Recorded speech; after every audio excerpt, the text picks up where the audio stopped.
Selamat pagi Bapak Ibu dan Saudara sekalian yang dikasihi Tuhan. Salam. Apa kabar? Puji Tuhan, Bapak Ibu dan Saudara-saudara yang dikasihi Tuhan. Hari ini adalah hari yang sungguh luar biasa karena hari ini kita akan beribadah bersama-sama, dan hari ini spesial akan mendengarkan firman Tuhan yang akan disampaikan oleh Bapak Dr. Roni Sermora. Bagi saudara mungkin ada yang sudah banyak mengenal, dan mungkin Bapak Roni silakan sebelah sini, ada yang beberapa teman yang belum melihat. Terima kasih Bapak Roni Sermora yang akan melayani firman Tuhan di tempat ini. Jadi beliau terakhir masih menjadi batu dosen di STBC dan juga pelayanan di penginjilan, dan juga ada misi untuk membantu beberapa gereja kecil, pertumbuhan, dan banyak yang dibuat. Nah, kita terus mendukung misi dari Pendeta Dr. Sermora supaya Tuhan akan memberkati pelayanannya, dan hari ini akan membagikan berkat untuk kita semuanya. Saudara-saudara yang dikasihi Tuhan, silakan saudara bangkit berdiri. Kita akan masuk di dalam ibadah hari ini. Tundukkan kepala saudara masing-masing. Masuki ibadah ini dengan hati yang tertuju kepada Bapa dan nikmati persekutuan dengan Tuhan. Silakan saudara-saudara siapkan hati saudara.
Saudara-saudara, mari kita akan menaikkan pujian, di mana hari ini kita bersyukur kepada Tuhan.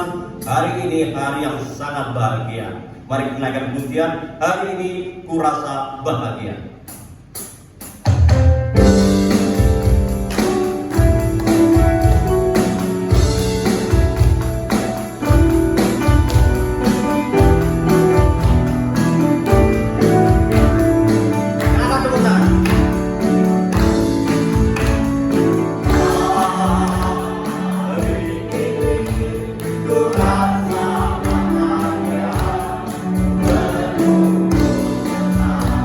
So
saudara masih tetap berdiri, kita akan melihat firman Tuhan hari ini dari Mazmur 17 ayat yang pertama dan yang kedua.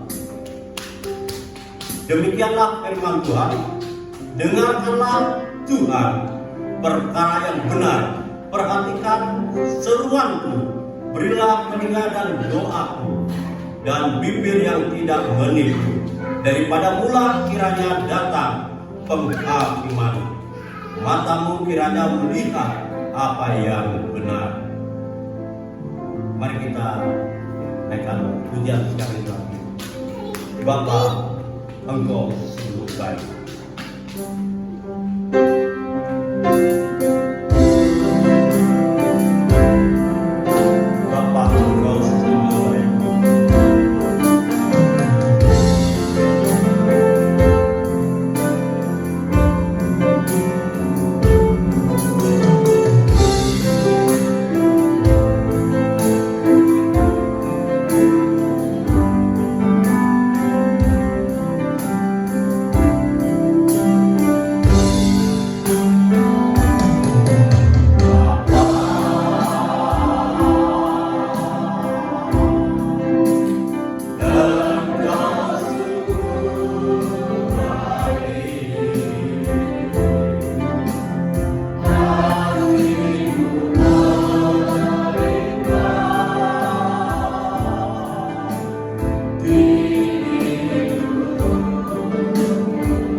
Bapa yang sungguh baik.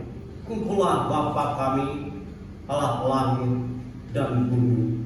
Hari ini kami naikkan syukur kami hadapan-Mu Bapa, karena Engkau telah melihara anak-anakmu, umat pilihan-Mu, sehingga kami hari ini merasa bahagia dan kami bisa ada di tempat ini karena kasih karunia-Mu. Bersyukur jika Engkau telah memelihara kami, melindungi kami, bahkan Engkau telah mencurahkan berkat-berkat-Mu untuk kehidupan kami, sehingga saat ini Tuhan kami boleh melihat kasih-Mu yang luar biasa di dalam kehidupan kami, yaitu keselamatan yang telah memberikan kepada kami melalui anak-Mu yang tunggal, Yesus Kristus. Hari ini Tuhan kami bersyukur dan kami memuji akan kebesaran nama-Mu. Berkati kami semua Tuhan, supaya pada hari ini kami beribadah dan kami boleh layak di hadapan Tuhan. Berkati Tuhan Bapak Dr. Ronis Kebogora yang akan menyampaikan kebenaran firman-Mu di tempat ini. Dalam firman Tuhan yang bertabur akan menjadikan berkat, pertumbuhan iman bagi setiap kami yang mendengar. Terima kasih Tuhan yang menyerahkan ibadah ini dari awal sampai dengan akhirnya, dan hanya di dalam nama Tuhan kami Yesus Kristus, Tuhan dan Juru Selamat kami yang hidup, kami berdoa dan bersyukur. Amin. Silakan duduk kembali.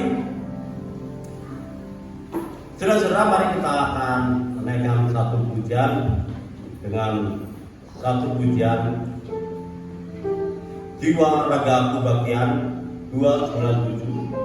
Kita akan naikkan pujian bait pertama, kedua, dan yang terakhir, yaitu yang kelima.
Bapak, Ibu, dan saudara-saudara, saatnya kita akan memberikan persembahan perpuluhan kita kepada Tuhan.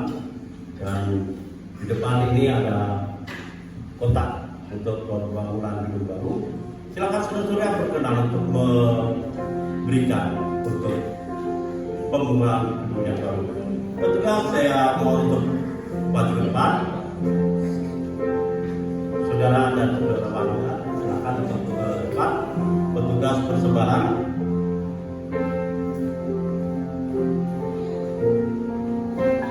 Sebelum kita akan memberikan persembahan, ada satu firman Tuhan di dalam Maleakhi 3 ayat 10. Demikianlah firman Tuhan, bawalah seluruh persembahan ke dalam perbendaharaan rumah. Bawalah seluruh persembahan perpuluhan itu ke dalam rumah perbendaharaan, supaya ada persediaan makanan di rumahku, dan ujilah aku, firman Tuhan semesta alam, apakah aku tidak membukakan bagimu bintang-bintang langit dan mencurahkan berkat kepadamu sampai berlimpah. Saudara, kami pimpin kita dalam Bapa yang ada di surga, dan kami sembah yang kami muliakan di dalam nama Tuhan Yesus Kristus. dan selamat kami yang hidup. Puji dan syukur kami naikkan atas nama Engkau. Bapa, kami akan memberikan persembahan, keberkatan persembahan ini. Bapa, kami minta ampun akan dosa dan kelemahan kekurangan kami. Dalam nama Tuhan Yesus kami sudah berdoa dan mengucapkan syukur. Amin.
Saudara kami berbakti berdiri, mari kita naikkan doa penyerahan berkati persembahan.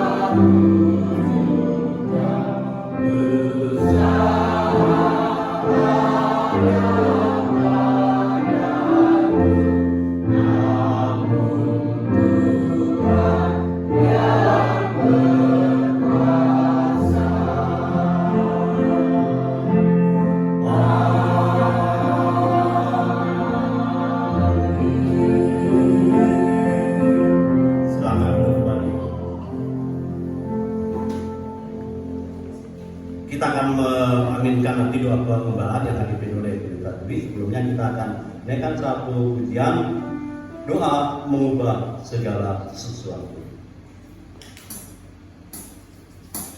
Thank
mengucap syukur atas segala berkat, segala pemeliharaan, segala pertolongan, bahkan keselamatan yang Tuhan berikan bagi kami. Kami mensyukurinya, itu anugerah yang besar, yang luar biasa bagi kami Tuhan. Bapa yang kami kasihi, kami mengakui Tuhan bahwa tanpa Engkau kami tidak ada artinya, tidak ada apa-apanya. Kami tidak memiliki kuasa apapun juga. Kami ketika mempercayakan hidup kami kepada Yesus Kristus sebagai Tuhan dan Juru Selamat, kami adalah hamba-hamba-Mu dan kami ingin melakukan apa yang Engkau mau.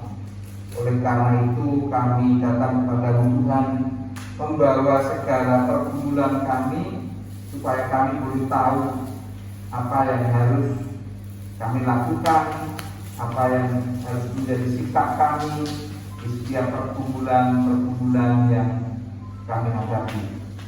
Kami datang kepada-Mu, mohon kiranya Engkau menolong kami untuk kami dapat menyesuaikan diri dengan rencana kehendak-Mu di dalam setiap pergumulan kami Tuhan. Bapa yang penuh kasih, kami mengucap syukur ya Bapa atas pimpinan dan pertolongan-Mu untuk setiap pergumulan kami. Kami berdoa ya Tuhan, kiranya setiap kami boleh menyadari akan pentingnya kesatuan dalam jemaat. Oleh karena itu biar setiap kami Tuhan boleh merendahkan diri di hadapan-Mu, boleh menerima satu dengan yang lain dengan penuh sukacita.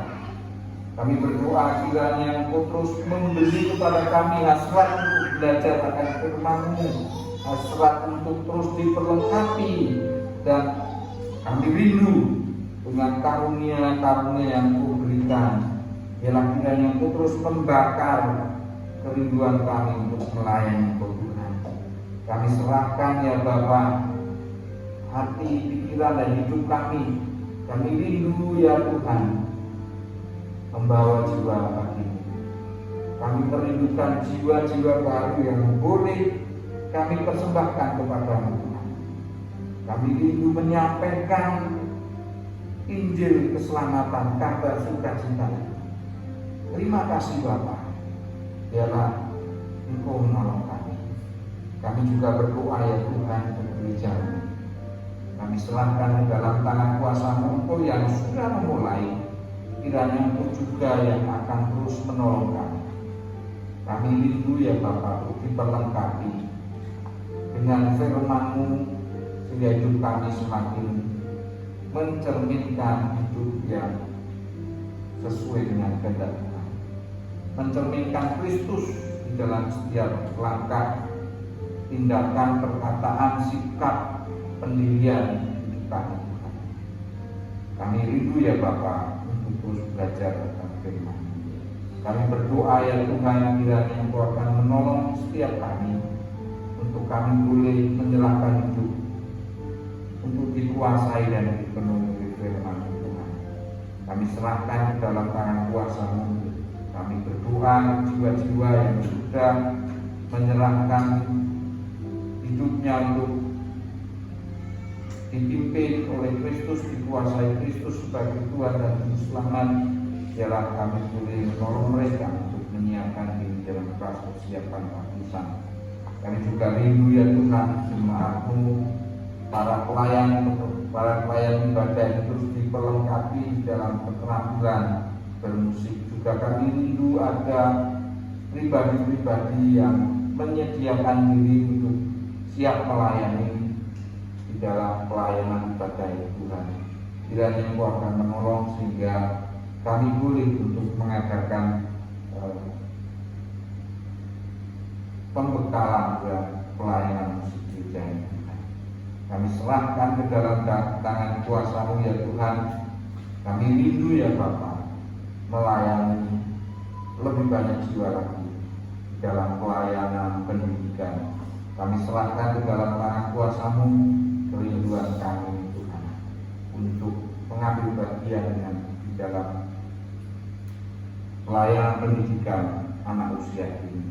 Kami serahkan ya Tuhan, itu kami rindu ya Bapa. Kami mendirikan sebuah yayasan yang dapat menaungi lembaga pendidikan Tuhan. Kami serahkan ke dalam tangan kuasa Tuhan, pertumbuhan dan pertambahan jemaat Tuhan. Kami serahkan ya Bapa, Tuhan memberkati, Tuhan menolong dan terus memberkati gereja. Kami serahkan doa kami yang jauh dari sempurna ke dalam tangan kuasa-Mu. Setiap pergumulan jemaat Tuhan, baik pergumulan pasangan hidup, pergumulan keturunan, pergumulan persoalan-persoalan keluarga, pergumulan finansial dan lain sebagainya, kesehatan dan lain sebagainya. Engkau tahu dan kiranya Engkau memberkati, Engkau menolong, dan Engkau akan menunjukkan kasih dan kuasa-Mu setiap pergumulan itu. Dalam nama Kristus Yesus, haleluya, amin.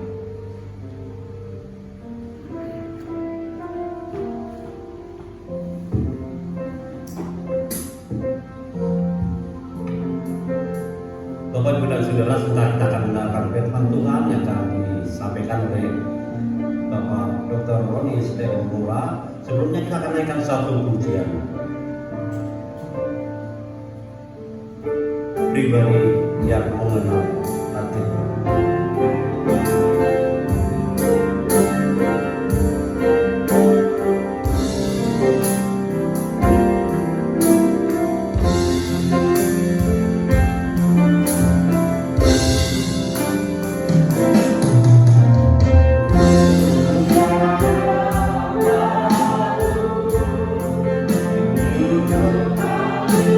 Sungguh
muliakan pagi hari ini.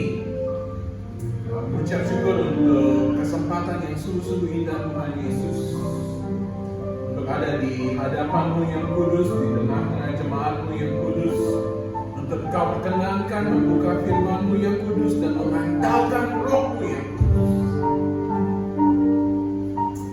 Berdoa Tuhan Yesus pada pagi hari ini, nama-Mu dimuliakan ketika kami membuka firman. Dan bukan saja sekedar kami membaca, bukan sekedar kami mengerti, tapi kami lupakan. Maka kami berbicara mengenai dampak. Bapak, hamba tidak mengenal setiap pribadi yang ada di dalam ruangan ini, tapi hamba tahu Tuhan pasti ada yang sedang memiliki pergumulan yang berat. Hamba tidak tahu apa itu. Engkau tahu Tuhan Yesus.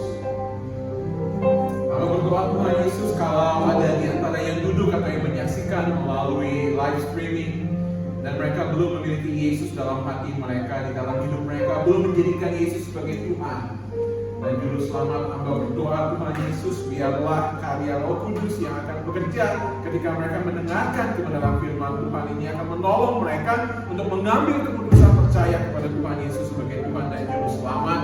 Dan hamba berdoa Tuhan Yesus, kalau di dalam ruangan ini apa yang menyaksikan melalui handphone, laptop mereka, dan mereka sedang memiliki pergumulan yang sangat amat terlalu berat, di dalam nama Tuhan Yesus, biarlah beberapa menit ke depan mereka akan sungguh-sungguh mendapatkan damai sejahtera yang dari Tuhan saja.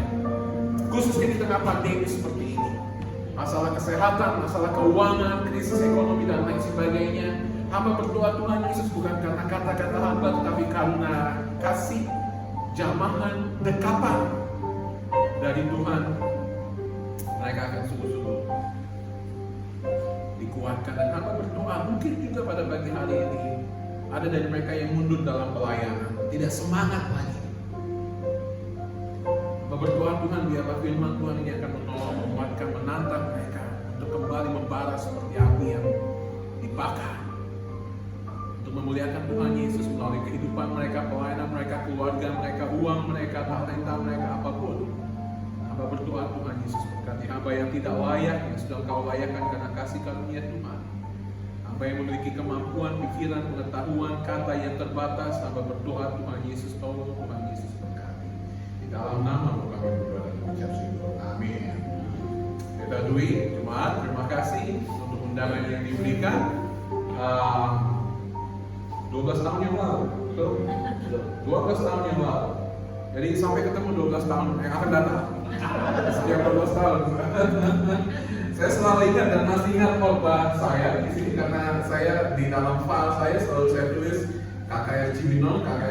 Jadi saya masih ingat khotbahnya dan saya yakin Anda juga masih ingat khotbah saya. Senang saya membawakan salam dari Rena dan kelima anak saya. Kalau Anda tidak terlalu mengenal, saya diberkati dengan Michelle, Maureen, Marianne, Miracle, dan Maika, 4 anak perempuan dan 1 jagoan yang kalau bahasa Indonesianya fotokopi terkecil dari saya, persis. Jadi kalau saya lihat dia dan dia nakal dan saya berkata, it's okay lah, apa-apa lah, itu saya juga. Terima kasih, saya senang ada 12 bulan lebih di Indonesia. Saya tidak bisa kembali ke Amerika karena visa saya, jadi saya harus terus terang ini karena seringkali ada beberapa hamba Tuhan yang tidak menutupi status mereka, keadaan mereka dengan visa.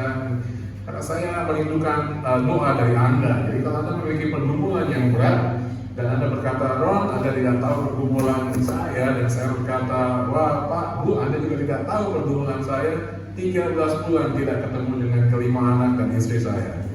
Anda tahu, sulit sekali dan tidak tahu kapan kami dapat bertemu kembali. Tapi kami tahu Tuhan Yesus sangat baik. Tuhan tidak pernah meninggalkan kami sedetik pun, dan Tuhan selalu mencukupkan segala keperluan. Berat untuk Anda menanggung 2 rumah tangga, 1 di Jakarta, 1 di Amerika, tapi Tuhan luar biasa baik. Dan pagi hari ini saya mengucap syukur untuk kesempatan berbicara mengenai pemulihan.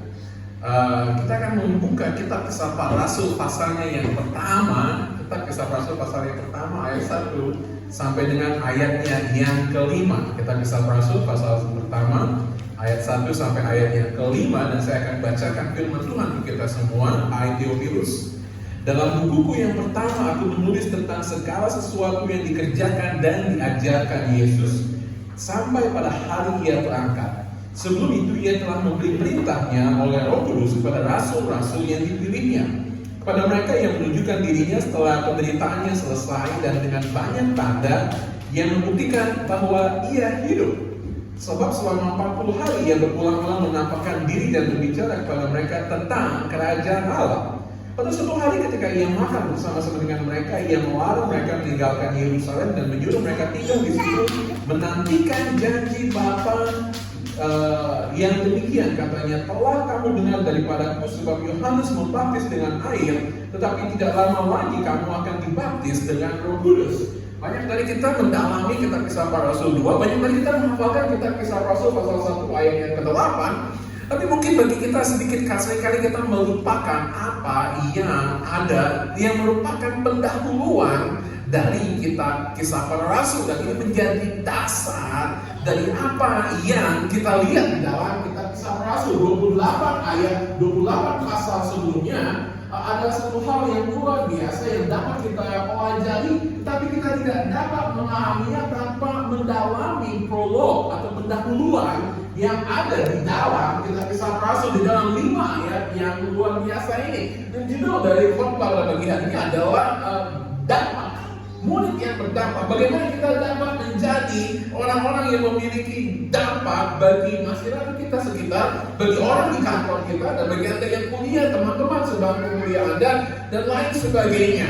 Terus ada seorang anak yang berumur yang dilahirkan dengan tangan satu, tangan kiri saja. Namanya Jimmy Abbott dari Amerika Serikat. Dan dia masuk sekolah, belajar seperti anak yang normal, tetapi dia frustasi setiap kali dia berangkat ke sekolah dan setiap kali dia berada di sekolah karena dia tidak bisa mengikat tali sepatunya. Anda bayangkan kita hidup dengan tangan dua, seringkali kita masih terbatas, tetapi apalagi dengan satu tangan. Anda melakukan satu tangan, kalau ada tangan luka dan sebagainya, sulit untuk melakukan sesuatu dengan satu tangan. Anak ini hanya punya tangan kiri, dan ketika dia ke sekolah dia sangat frustasi karena tali sepatunya lepas, dia tidak bisa mengikat, harus orang tuanya datang, atau kalau di sekolah gurunya dan sebagainya. Dia marah sekali, kecewa dengan dirinya. Tapi suatu saat pada saat dia ada di kelas 3 SD, ada seorang gurunya yang bernama Don Clarkson yang melihat muridnya yang selalu frustasi dari jam 7 sampai dengan jam 1 atau jam 2 siang, kan seringkali harus menolong untuk mengikatkan tali sepatunya. Dan Pak Don, gurunya ini kemudian berpikir dan akhirnya dia menemukan cara mengajarkan Jimmy bagaimana mengikat tali sepatunya dengan hanya satu tangan, dengan tangan kiri. Dia panggil Jimmy keluar kelas dan dia kemudian mengajarkan, pelan-pelan mengajarkan caranya untuk mengikat tali sepatu dengan satu tangan saja, satu tangan. Dan kemudian dia dengan senang hati, perkara yang kelihatannya sederhana, perkara yang kelihatannya sekecil saja, tetapi kemudian dia memiliki keyakinan, kepercayaan diri karena anak kelas 3 SD yang hanya punya satu tangan dapat mengikat tali sepatunya sendiri tanpa bantuan orang tua, tanpa bantuan guru dan lain sebagainya. Dan tahun itu merupakan tahun yang luar biasa bagi Jimmy karena sesuatu yang berubah dalam hidupnya, dia dapat mengikat tali sepatu sendiri.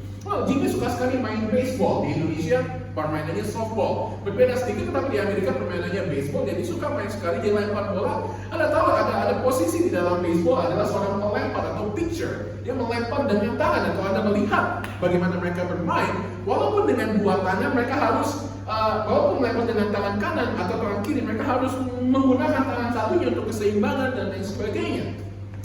Jimmy Abbott mencoba bermain dan melempar dengan tangan kirinya, dan dia berjam-jam bermain dan dia berhasil masuk SMA, masuk kuliah, masuk dalam tim di kampus, dan kemudian dia bermain untuk satu tim yang sangat terkenal di Amerika Serikat, dan dia mendapatkan penghargaan dan menjadi satu pemain baseball yang ditakuti oleh musuh-musuhnya karena lemparan tangan kirinya satu tangan yang dahsyat. Anda dapat Google YouTube namanya Jimmy Abbott, dan Anda dapat melihat penghargaan demi penghargaan yang dia terima karena keberhasilannya melempar bola dengan satu tangan. Luar biasa. Tetapi Jimmy selalu berkata seperti ini, semuanya ini tidak dapat saya lakukan kalau tidak ada Don Clarkson, guru kelas 3 SD saya, yang mengajar saya bagaimana harus mengikat tali sepatu, dan dia mengingat hari itu adalah hari yang memiliki dampak di dalam kehidupannya sehingga dia mampu untuk dapat melakukan sesuatu. Pagi hari ini kita akan berbicara mengenai dampak. Pagi hari ini kita akan berbicara bagaimana Anda diberikan dampak oleh Tuhan. Bagaimana sebagai orang yang sudah diselamatkan oleh Tuhan Yesus Kristus, orang yang sudah dipercayakan untuk melayani tempat ini, Anda berdampak untuk masyarakat di sekitar Anda. Anda berdampak untuk anak-anak murid yang mungkin Anda ajarkan. Kita sedang berdoa untuk memulai PAUD, ada yayasan. Bagaimana kita dapat berdampak? Dan apa yang kita lihat di dalam 5 ayat ini merupakan dasar dari apa yang akan dilakukan oleh para murid pada beberapa hari kemudian ketika mereka berdampak. Roh Kudus turun ke atas mereka dan mereka khotbah 3.000 orang percaya dan dibawa kepada Tuhan Yesus. Pagi hari ini saya ingin tanya kepada Anda, apakah Anda datang pada pagi hari ini dengan satu tekad, satu kerinduan, satu motivasi untuk memiliki dampak? Kita akan bicara mengenai komunitas yang saya pikir tema ini sangat baik, dan saya ingin bertanya kepada Anda, apakah Anda mau sungguh-sungguh berdampak untuk Tuhan Yesus? Anda tahu selesai khotbah semua di sini berantakan karena satu saya tendang, satu saya tendang, kita maaf. Tapi saya adalah pengkhotbah yang aneh. Kalau saya berdiri hanya satu di belakang mimbar seperti ini, saya tidak dapat berkhotbah dengan baik. Saya harus ke kiri ke kanan supaya otak saya dapat berpikir dengan baik. Yang pertama kita akan melihat di dalam ayat ini ketika Lukas yang menulis kitab Kisah Para Rasul. Anda tahu Lukas menulis kitab Injil Lukas dan juga kitab Kisah Para Rasul. Dan kalau Anda melihat, Anda buka di dalam Lukas pasal 1, Anda melihat ada pola format pendahuluan yang mirip, yang hampir sama ketika dia mengirimkan surat ini ketika kepada satu orang, yaitu Theophilus. Ya, di dalam kitab Kisah Para Rasul pasal 1 ayat 1 dikatakan, "Hai Theophilus, dalam buku yang pertama aku menulis tentang segala sesuatu yang dikerjakan dan diajarkan oleh Yesus." Dan kita akan berkenalan dengan Theophilus. Kita berbicara mengenai dampak, dan kita akan berbicara mengenai dampak firman Tuhan di dalam kehidupan Anda. Saya mengundang Anda membuka kitab Lukas dan Anda melihat kalimat pertama dari Lukas pasal 1 ayat yang ke-1. Anda buka Lukas pasal 1 ayat 1, dikatakan seperti ini. Theophilus yang mulia.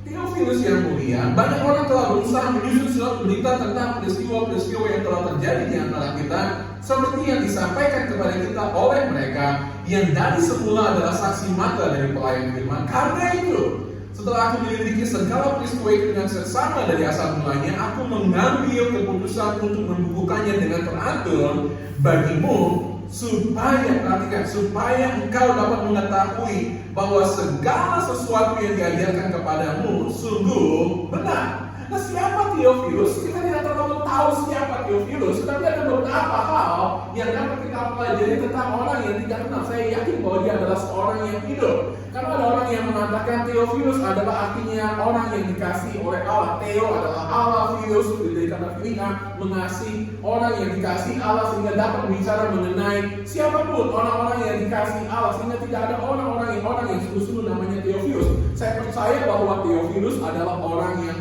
real, yang hidup, yang pada waktu itu dikirimi surat oleh Lukas dengan satu tujuan. Satu tujuan ketika dia menulis Lukas kepada kitab Injil Lukas kepada Theophilus. Theophilus adalah seorang yang belum percaya kepada Tuhan Yesus. Apa buktinya? Anda melihat bagaimana Lukas menyapa Theophilus di dalam Lukas 1 ayat 1. Dia berkata, Theophilus yang mulia. Theophilus yang mulia. Kata Theophilus yang mulia adalah kata sapaan yang biasanya dipakai oleh orang-orang Yahudi kepada orang-orang Yunani yang memiliki jabatan tinggi, pangkat tinggi. Dia tidak akan sekedar memakai sapaan biasa saja, tapi dia akan menyapa Theophilus dengan orang tersebut dengan sapaan yang sangat agung. Kalau kita di Ningrat di Jawa sana, kita akan ada sekian banyak gelar yang dipakai untuk memanggil orang-orang yang ada memiliki jabatan yang tinggi. Sama seperti Lukas ketika dia berkenalan dengan Theophilus dan dia ingin menginjili Theophilus. Dia menyapa Theophilus dengan sapaan yang sangat amat hormat. Theophilus yang mulia. Dan Anda lihat di dalam ayat yang keempat dari kitab pasal Lukas pasal 1, Lukas mengatakan seperti ini, supaya engkau dapat mengetahui bahwa segala sesuatu yang diajarkan kepadamu sungguh benar. Saya yakin Theophilus pada waktu itu belum menjadi orang yang percaya kepada Tuhan Yesus Kristus. Dan Lukas, perhatikan, Lukas menulis 24 pasal untuk membuktikan bahwa Yesus adalah Tuhan. Untuk membuktikan kepada Theophilus bahwa Yesus adalah Tuhan. Yesus adalah Tuhan yang sudah mati bagi Theophilus, bangkit dan ingin menyelamatkan Theophilus. Dan dia menulis seluruh kitab Injil Lukas ini untuk membawa satu orang kepada Tuhan Yesus Kristus, yaitu Theophilus. Dan perhatikan, kita tidak tahu dengan persis apakah dia bertobat atau tidak, tetapi ada indikasi di dalam kitab Kisah Para Rasul pasal 1 bahwa sangat amat mungkin, dan saya yakin sangat amat mungkin, sangat benar bahwa Theophilus menjadi orang yang bertobat ketika dia berkata. Lukas menyapa Theophilus dengan sapaan yang berbeda di dalam kitab Kisah Para Rasul 1 ayat 1. Dia berkata apa? Pakai Theophilus yang mulia lagi? Tidak, dia berkata, "Hai Theophilus." Anda lihat perbedaannya? Theophilus yang mulia, "Hai Theophilus." Dan dia berkata, dalam bukuku yang pertama aku menulis tentang segala sesuatu yang dikerjakan dan diajarkan tentang Yesus. Dia mengingatkan Theophilus akan, kalau kita bisa katakan, traktat PI dia, traktat penginjilan yang dipakai, traktat yang begitu panjang, 24 pasal, sekitar Lukas yang dipakai untuk memenangkan satu orang. Dan orang ini kemudian dimulihkan. Saya meyakini bahwa kemudian Lukas mengirimkan surat lagi, surat keduanya yaitu kitab Kisah Para Rasul, untuk memulihkan Theophilus, sehingga Theophilus menjadi orang yang sangat dimenangkan bagi Tuhan Yesus Kristus. Kita melihat next slide, bagaimana dampak firman Tuhan di dalam kehidupan dari Theophilus, dan kita melihat bagaimana dampak ini sungguh-sungguh mengubahkan Theophilus. Anda lihat bahwa Theophilus menjadi orang yang diubahkan setelah membaca kitab Lukas dan dimenangkan, dan kemudian dia akan berbicara mengenai orang yang dimulihkan. 3 hal yang kita bicarakan pada pagi hari ini adalah dampak dari firman Tuhan dalam kehidupan kita, dan kemudian dedikasi sebagai hamba Tuhan yang diubahkan, dan deskripsi dari penugasan yang Tuhan berikan. Saya mencoba untuk membuat garis besar khotbah saya dapat diingat dengan mudah: dampak, dedikasi, dan deskripsi. 3D. Dan Anda ingat itu. Sekarang kita ingat 3M. Tapi kita ingat 3D. Dampak, dedikasi, dan deskripsi. Yang pertama, kita akan melihat mengenai dampak, memahami keberadaan firman Tuhan yang diberikan kepada kita. Theophilus membaca 24 pasal kitab Lukas. Theophilus, saya sangat meyakini, kemudian diubahkan kehidupannya, dan dia kemudian dimulihkan oleh Lukas. Dikirimkan lagi satu surat, kitab Kisah Para Rasul, 28 pasal. Luar biasa orang ini. Dan Anda melihat bahwa Theophilus bukan saja memahami firman Tuhan yang diberikan kepada dia, tetapi dia melibatkan diri di dalam pekerjaan yang Tuhan berikan kepada dia.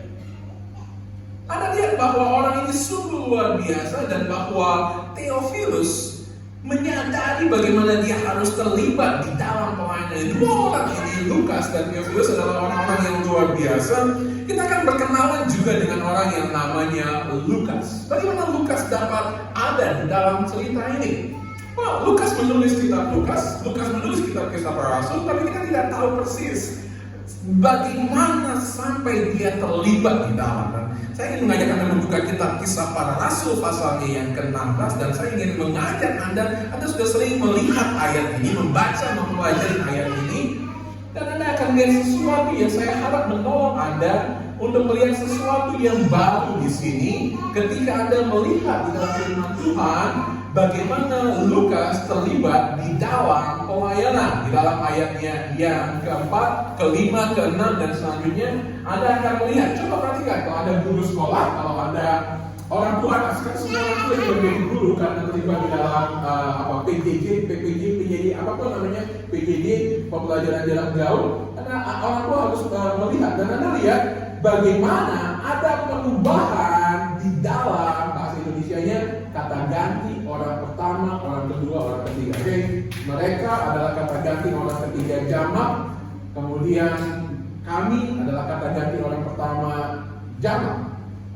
Lihat, Anda lihat di dalam kitab Kisah Rasul 16, mulai dari ayatnya yang ke-6. Mereka melintasi tanah Frigia dan tanah Galatia. Karena Roh Kudus mencegah mereka, perhatikan, mereka untuk memberitakan Injil di Asia. Siapa itu mereka? Paulus dan Silas, oke? Dan Timotius juga ada di situ. Dan setibanya di Misia, mereka mencoba masuk ke daerah Bitinia, tetapi Roh Yesus tidak mengizinkan mereka. Setelah melintasi Misia, mereka, lalu kemudian ayat 9, pada malam harinya tampaklah oleh Paulus suatu penglihatan, ada seorang Makedonia berdiri di situ dan berseru kepadanya, katanya, menyeberanglah kemari dan tolonglah kami. Oke? Siap? Perhatikan, dan tadi kita melihat kata mereka. Perhatikan di dalam ayat 10. Setelah Paulus melihat penglihatan itu, segeralah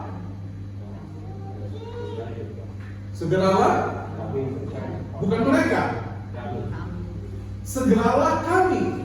Anda melihat tidak ada yang kebetulan di dalam firman Tuhan. Anda harusnya tidak ada yang kebetulan dan tidak ada yang salah dari firman Tuhan yang diilhamkan oleh Roh Kudus kepada Lukas untuk menulis bagian ini.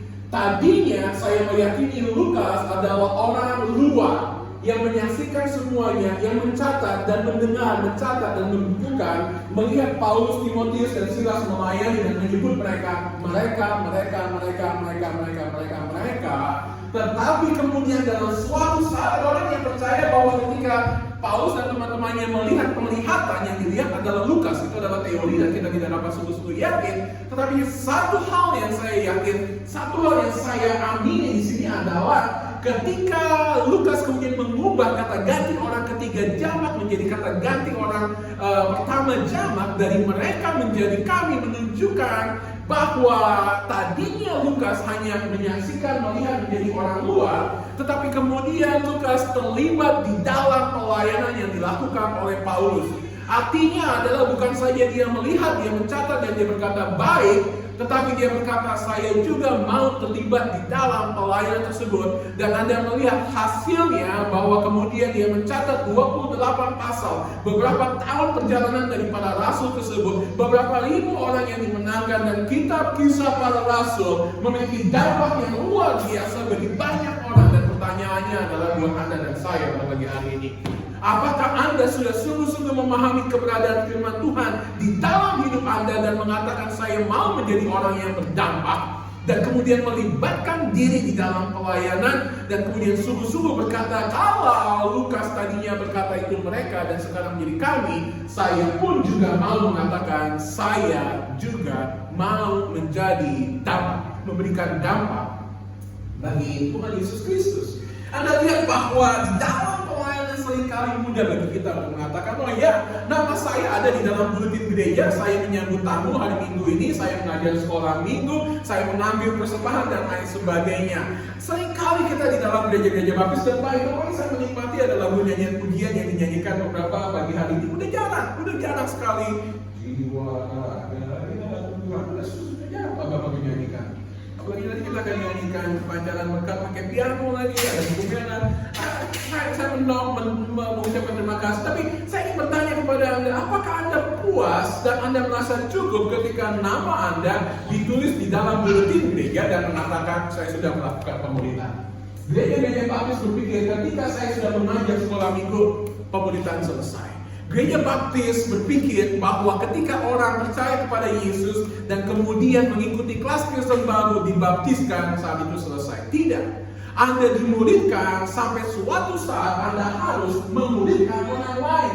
Sekarang kemudian sebesar saya memberikan definisi saya mengenai pemuritan di sini. Apa yang dimaksudkan mengenai pemuritan? Bagaimana kita harus terlibat di dalam pemuritan? Anda harus tahu bahwa Anda diselamatkan bukan hanya untuk dapat duduk pada minggu pagi memberikan persembahan, membaca Alkitab, atau kalau Anda yang dibesarkan di gereja baptis, Anda masih ingat ada slip, ada kartu pada zaman dulu ketika kita ikut sekolah minggu dan ada cek 10% hadir membawa Alkitab. Masih ingat seperti itu? Masih ingat seperti itu? Dan angka 100% memberikan persembahan. Oh, saya bangga sekali.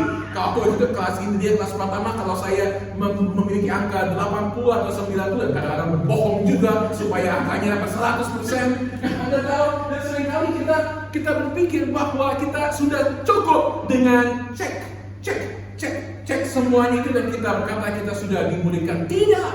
Saya ingin bertanya, apakah Anda sedang memberikan dampak kepada orang-orang lain? Apakah ketika ada petobat baru yang dimulihkan di sini, apakah mereka sudah sungguh-sungguh terlibat di dalam pelayanan sehingga saya ingin berkata sehingga kita akan dapat memiliki gedung sendiri, bukan karena kita punya uang, tetapi karena sudah tidak cukup lagi ruangan ini untuk menampung orang-orang yang dimuridkan bagi Tuhan Yesus Kristus. Anda mengundang saya datang ke sini dan mungkin Anda sering mengundang pohon-pohon lain. Saya ingin datang kepada Anda mengundang saya, tapi saya memiliki kerinduan bahwa saya pun memiliki dampak 1 November tahun 2020 untuk Anda yang berbakti di Gereja Baptis Cibinong pada pagi hari ini. Apakah Anda mau memiliki dampak dan Anda berkata, Tuhan, saya sudah menjadi orang Kristen 20 tahun, 25 tahun, 30 tahun, tetapi Tuhan saya tidak puas dengan kehidupan kerohanian saya yang belum memiliki dampak untuk orang lain. Saya belum mengabarkan Injil, saya belum memenangkan orang, saya belum sungguh-sungguh membawa orang kepada Tuhan Yesus. Pertanyaan kepada Anda pada pagi hari ini, dampak apa yang Anda mau berikan kepada Tuhan Yesus Kristus? Dampak apa yang Anda mau nyatakan? Dan Anda berkata, saat ini saya mau menjadi seperti Theophilus, saya mau menjadi seperti Lukas yang bukan saja menyaksikan segala sesuatu, tetapi saya terlibat. Yang kedua, kita akan berbicara mengenai dedikasi. Saya diberikan 30 menit waktu khotbah. Saya nyetir hampir 1 jam dari Bintaro sampai ke sini. Khotbahnya hanya 30 menit. Udah tentuin 12 tahun menanti undangan khotbah seperti ini dan hanya diberikan waktu 30 menit. Tapi nggak apa-apa, 2 kali 30 menit oke kan? Dan saya punya asisten khotbah juga dan luar biasa.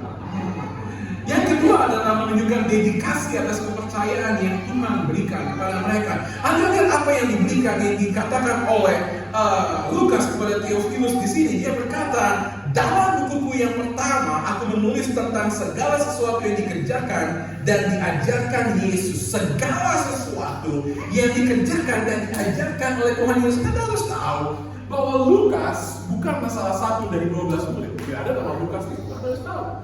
Lukas bukanlah salah satu dari 12 murid, tetapi dia mewawancarai, dia meneliti. Anda lihat di dalam kitab Lukas, dia meneliti untuk mengetahui dan membukukannya segala sesuatu dengan teratur. Dan Anda melihat apa yang dilakukan Lukas menunjukkan dia memiliki dedikasi untuk tanya kepada orang-orang yang menyaksikan, mendengar langsung ajaran Yesus, perbuatan Yesus, mujizat-mujizat Yesus. Dan apa yang dilakukan Lukas bukanlah satu pekerjaan yang mudah, dan dedikasi luar biasa yang diberikan oleh Lukas kepada Theophilus. Tidak mudah untuk menulis 24 pasal, 28 pasal hanya untuk satu orang. Tapi dedikasi yang saya ingin tunjukkan adalah bukan saja untuk memulihkan seorang yang bernama Theophilus, walaupun saya yakini jabatannya besar, jabatannya hebat, tetapi ada dedikasi untuk meneruskan apa yang sudah dia dapatkan. Sebagai orang yang sering bepergian, saya sering diberikan buku oleh, kalau ketemu dengan pohon terkenal, dosen dan lain sebagainya. Apalagi kalau pohon banyak belum terlalu terkenal dan mau supaya bukunya terkenal, dia akan memberikan bukunya kepada saya.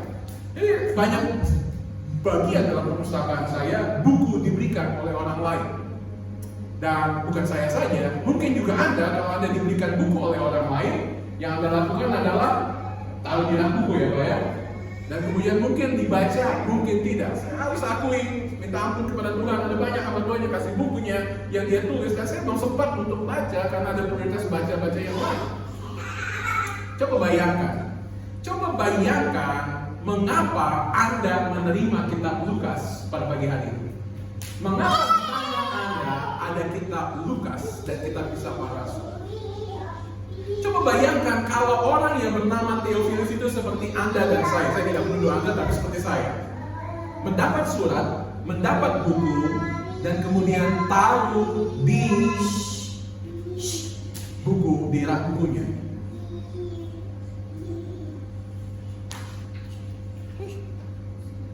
Bayangkan kalau Lukas menerima Theophilus menerima surat dari Lukas dan dia berkata bagus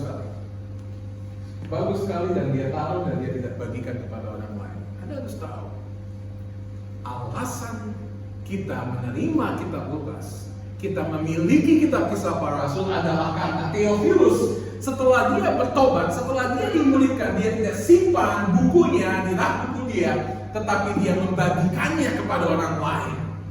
Waktu itu belum ada mesin fotokopi, sehingga saya tidak yakin Lukas membuat fotokopi dari surat yang dia tulis kepada Theophilus. Saya yakin ketika Theophilus melihat segala sesuatunya itu baik, Theophilus membagikan surat itu kepada orang lain. Karena dia rindu ada orang lain juga yang dimenangkan, sama seperti Lukas memenangkan dia. Karena dia rindu supaya ada orang lain juga yang diberikan, sama seperti Lukas memberikan Theophilus. Dan saya ingin bertanya kepada Anda, apakah Anda sedang meneruskan berita keselamatan yang Tuhan berikan kepada Anda, atau hanya akan menjadi maaf orang Kristen yang egois? Orang Kristen yang egois, yang berkata, cukup, saya sudah diselamatkan, dan biarlah pendeta Dwi yang memenangkan orang lain. Biarkan panitia PI gereja ini yang menginjil orang lain, dan saya, yang penting, coupling saya di surga sudah aman. Pagi hari ini, saya bertanya kepada Anda. Saya bertanya kepada Anda, kapan terakhir kali Anda mengabarkan Injil kepada orang lain? Saya bertanya, kapan terakhir kali Anda menginjili orang lain? Kapan terakhir kali, saya tidak menghakimi Anda, saya tidak memarahi Anda, tapi saya ingin membakar semangat Anda. Dan saya mengucap syukur, saya dapat berani berkata kepada Anda, hari Jumat yang lalu, saya baru menginjili orang lain. Saya membuka mulut saya untuk orang-orang yang belum percaya kepada Tuhan Yesus.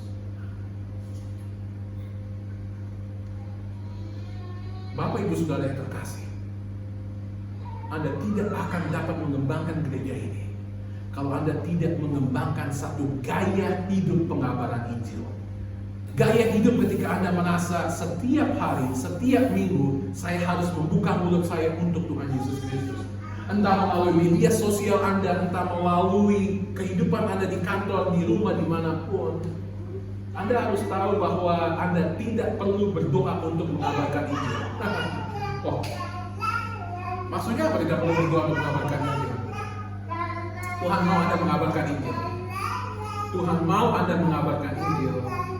Dan Tuhan mau Anda siap sehingga Anda tidak perlu berdoa, Tuhan, apakah saya harus mengabarkan Injil hari ini atau tidak? Yang harus Anda doakan adalah, Tuhan, berikan satu jiwa buat saya Injili hari ini. Yang ketiga, kita berbicara mengenai deskripsi dari orang yang akan dimulihkan. Deskripsi dari penugasan yang Tuhan berikan kepadanya. Anda tahu, Anda berkata, Ron, Anda dapat berkata seperti itu. Anda sudah sekolah tinggi-tinggi, dan Anda kemudian berkata, oh ya udah bagi Anda untuk belajar dan kemudian menginjili orang. Sebenarnya saya ini orang biasa-biasa saja.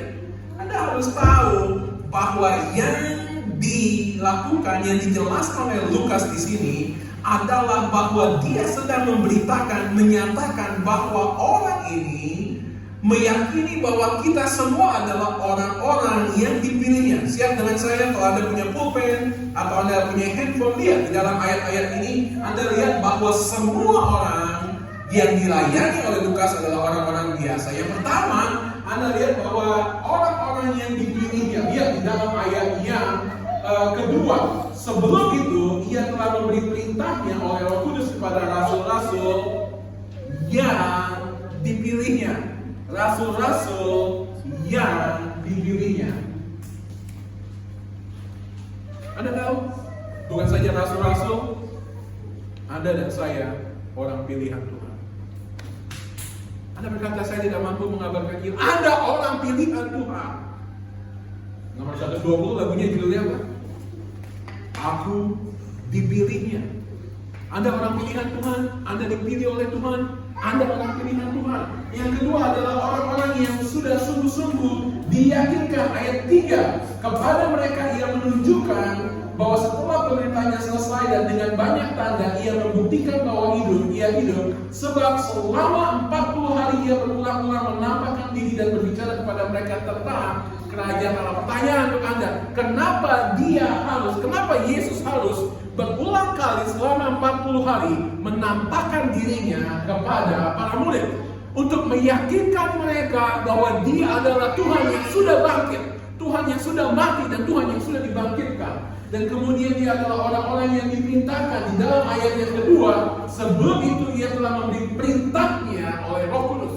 Anda orang yang dipilih, Anda adalah orang yang diyakinkan, Anda adalah orang yang diperintahkan oleh Tuhan. Dan kemudian dikatakan Anda adalah orang yang dijanjikan. Dia berkata dalam ayat yang keempat, dan menyuruh mereka tinggal di situ menantikan janji Bapa yang demikian katanya, kamu akan membaptis dengan Roh Kudus. Perhatikan, ada deskripsi tentang Anda. Deskripsi tentang Anda adalah orang-orang yang dipilih pertama. Yang kedua adalah Anda orang-orang yang sudah diyakinkan, dan saya berharap pagi hari ini Anda diyakinkan bahwa Anda adalah orang-orang yang luar biasa. Dan yang ketiga adalah Anda orang-orang yang diberikan perintah amanat agung untuk mengabarkan Injil. Dan keempat adalah Anda orang yang dijanjikan penyertaan oleh Tuhan, janji tentang Roh Kudus.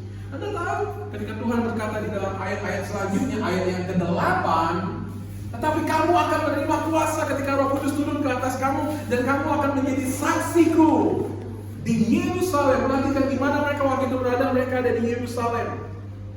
Tuhan tidak berkata kamu akan menjadi saksiku di Nazaret duluan, tapi dia berkata di Yerusalem. Kenapa? Karena mereka ada di Yerusalem. Karena mereka ada di Yerusalem. Karena mereka ada di Cibinong.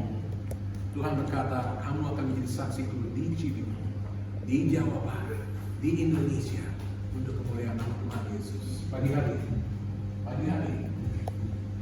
saya mengucap syukur Anda mendengarkan dengan baik.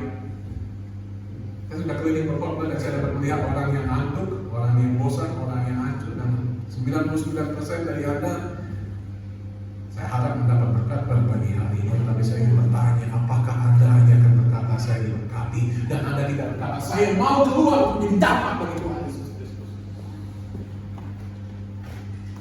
Saya harap ada gerakan di dalam hati Anda yang dilakukan oleh Roh Kudus untuk berkata saya mau menjadi dampak untuk keluarga saya. Orang tua saya mau memulihkan anak saya. Orang tua berkata saya mau memulihkan anak saya. Guru-guru bertanya saya mau memulihkan anak murid saya. Saya mau memberikan dampak di sekolah, saya menjadi dampak di masyarakat, saya mau memberikan dampak di mana-mana. Bapak, hamba berdoa Tuhan Yesus. Hamba berdoa ya Bapak. Engkau tolong, Engkau urapi pemberitaan firman Tuhan ini.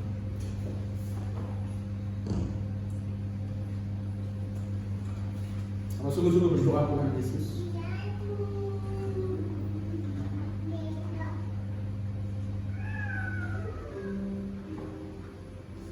bahwa saudara-saudara hamba pada pagi hari ini akan diberikan motivasi mau menjadi orang-orang yang berdampak bagi masyarakat mereka. Hamba berdoa Tuhan Yesus, tolong Tuhan urapi, Tuhan berkati.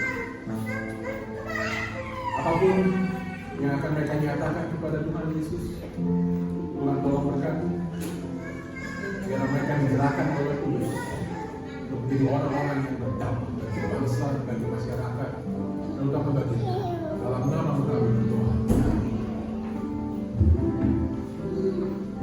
Bapak,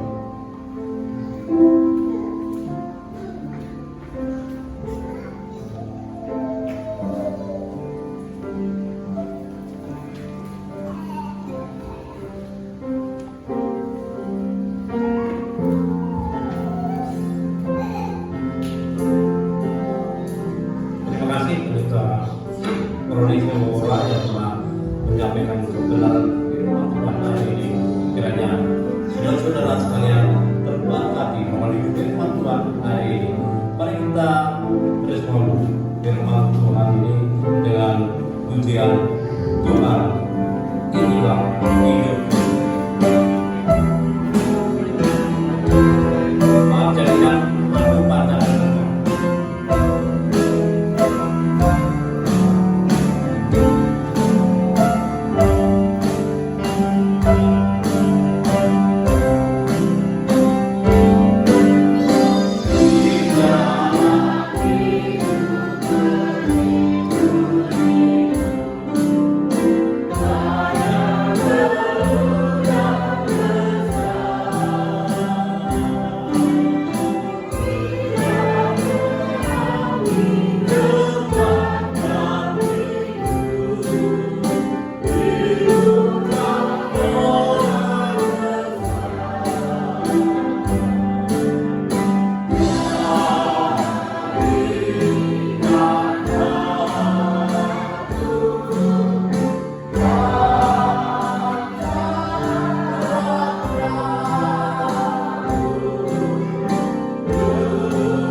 kita akan berdiri mengucap syukur pada Tuhan karena Tuhan mengirimkan hamba-Nya untuk menolong kita memahami akan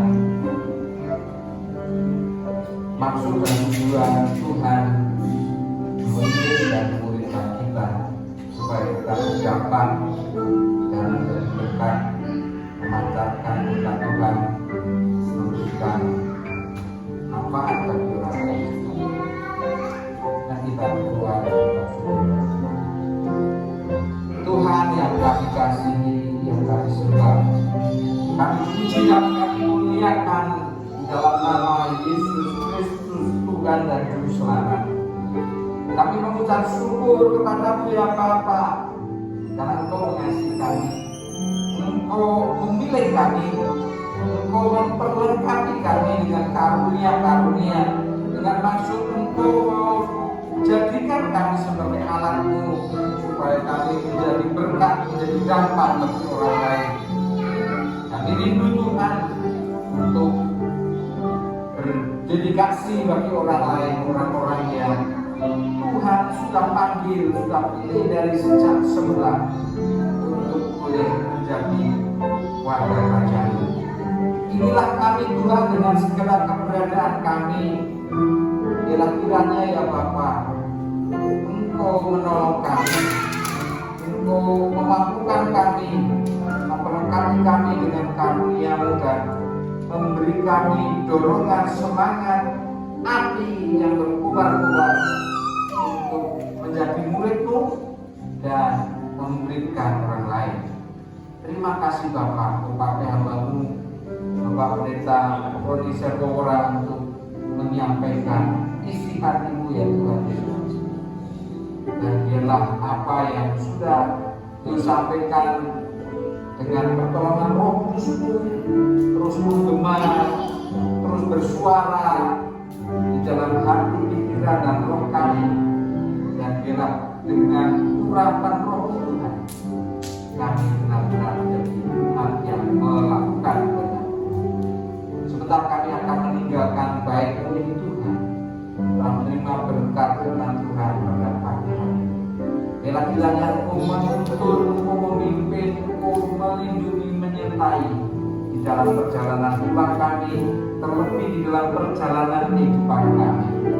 Biarlah kiranya Engkau akan senantiasa memberkati kami.